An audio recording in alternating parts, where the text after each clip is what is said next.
Je crois qu'on travaille tous sur des grands projets de modernisation, mais elle est à tendance binaire, 0 ou 1.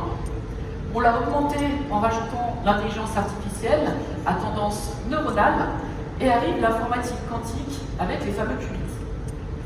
Notre vision de cette informatique du futur, c'est qu'elle sera composée de systèmes hétérogènes. Ces workloads hétérogènes complexes, ils tournent à différents endroits et ça nécessite vraiment d'être orchestré. Et c'est là où le modèle du cloud hybride prend tout son sens. C'est le socle par excellence pour jouer ce rôle d'orchestration. C'est la raison pour laquelle, depuis un certain nombre d'années, nous prenons l'adoption de l'architecture hybride cloud. Ça fait plaisir de voir que c'est la tendance extrêmement majoritaire vers laquelle vont les entreprises, au-delà de 70%. Et c'est bien sûr aussi la raison pour laquelle nous avons fait l'acquisition de Red Hat, notamment pour nous appuyer sur la plateforme Red Hat OpenShift, qui permet de développer des containers et d'orchestrer ces containers. Donc on voit bien tous ces workloads complexes, hétérogènes par nature, à différents endroits, peuvent être vus comme un seul environnement IT unique, indépendamment des différents cloud providers. Et au bout du compte, ce que nous cherchons à travers ce move to cloud, c'est d'accéder à ces innovations transformationnelles. Et là, je voudrais juste revenir sur l'annonce que nous avons faite la semaine dernière. Vous avez probablement vu ça.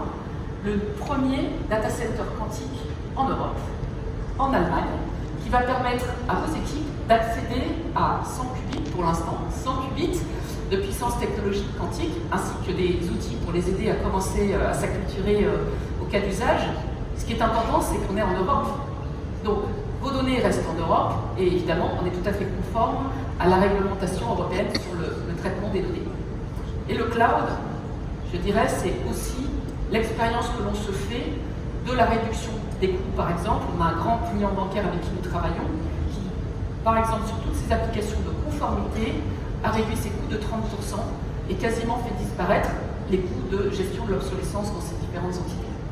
Voilà, donc on voit bien que la combinaison de l'architecture cloud hybride augmentée par l'IA et les nouvelles IA dont on parle, et le quantique qui arrive, en conjuguant tout ça, on peut vraiment aller chercher la plus grande valeur pour votre performance. Alors, par rapport à ces stratégies, cette conviction, ça se décline aussi en investissement. Tu as parlé de Red Hat, acquisition, investissement au niveau mondial, au niveau européen, au niveau France. Et on est ravis avec Béatrice aujourd'hui de vous annoncer une acquisition en France qui, je pense, va effectivement nous permettre de nous renforcer de manière très importante dans tout ce qui concerne les services d'ingénierie dans les domaines du cloud. On a le plaisir d'annoncer que nous allons acquérir la société Agila Cloud, qui était fondée en 2013 et qui est spécialisée dans tout ce qui concerne les services d'ingénierie domaine du cloud. Donc ça va nous permettre à la fois d'accroître nos capacités, d'accroître aussi nos compétences, et aussi ça montre également le focus qu'a IBM, notamment sur le marché français, qui est un marché en plein développement. Alex, je pense que c'est vraiment top de pouvoir conclure cette introduction sur cette annonce, et j'en profite pour officiellement souhaiter le bienvenu à toutes les équipes d'Agila Cloud. Voilà. Merci à tous. Félicitations.